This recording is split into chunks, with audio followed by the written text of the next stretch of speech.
This RC Lifestyle 429 back in the RC room today to give y'all a review of the Axial Yeti that I got. I've had it a couple of months now. I've been running it, really enjoying it, but as I've run it I found a few things that need to be upgraded, and I was just going to show y'all what I've done as far as upgrades so far. Alright, so one of the first things I did with the Yeti was I took the wheels. They were chrome whenever you get them on the ready to run. I don't much care for the chrome, so I did the old easy off trick, stripped all the chrome off of them. These are the stock wheels and tires. If you're going to run them, I suggest that after you run them every time, you kind of check all these beads. A lot of people have been having trouble with them coming undone. I've had mine come off. I have to go back and re-glue them. Back on the back of this thing, there was a plastic panel. I removed it and built some scale accessories, a little fuel cell, a couple batteries, put some battery cables on there. And then I had some shackles I wanted to put on there. Axial didn't have any way to put shackles, so I built some little tabs, connected them just to give it a little bit more scale. And up front, I put on some HPI Savage X lights. They're not actual working lights, but they give it that look.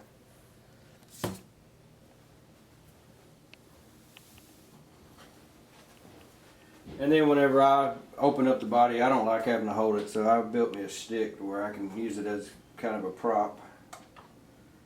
Stick it underneath here, prop it up, makes put batteries in easier and everything. So if we look underneath it, some of the first upgrades I did was the carbon fiber stuff that I found on eBay from Extreme RC. We have a carbon fiber shock tower. We have a carbon fiber chassis brace. And then up front in the bumper, we have a carbon fiber bumper insert. Stock, it comes with an aluminum insert in the bumper. And then I took all the links that are on here, the plastic ones, and they were had a little too much play in them, so I built new links.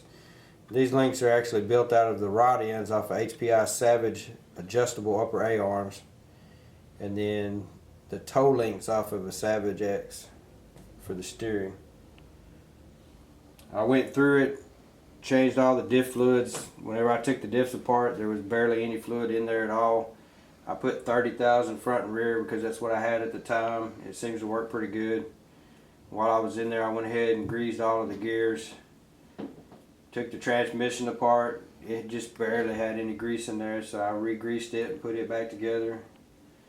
It comes stock with 30,000 weight in the front on the shocks, and it has 10 in the back.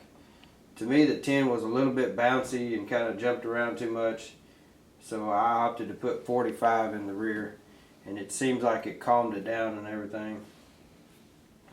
Another thing that you want to do whenever you get this kit that's highly recommended is changing the steering servo.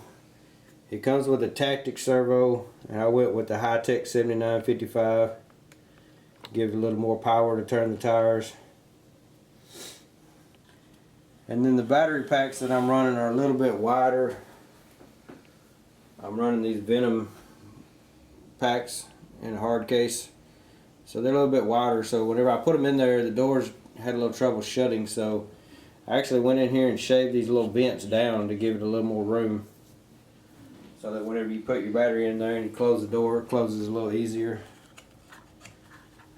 And on the battery doors,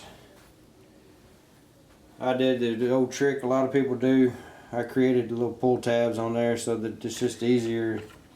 Whenever you get ready to take a battery out, you just grab a hold of it and pull it off.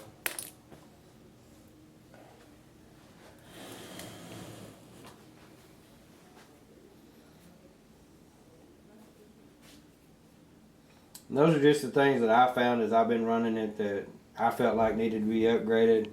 As we go along, we run it more, we see if we can find, other stuff that needs to be done. I'll let y'all know. Eventually I'll probably change rims and tires. But so far I've been real happy with it. I've ran it several times and it performs well. Alright guys, so that's the review of the Yeti XL. Like I say, pretty soon I'll get it out. I'll get y'all a running video of it so y'all can kind of see a little bit of it in action. So far, like I say, it's been a good vehicle and I really like it.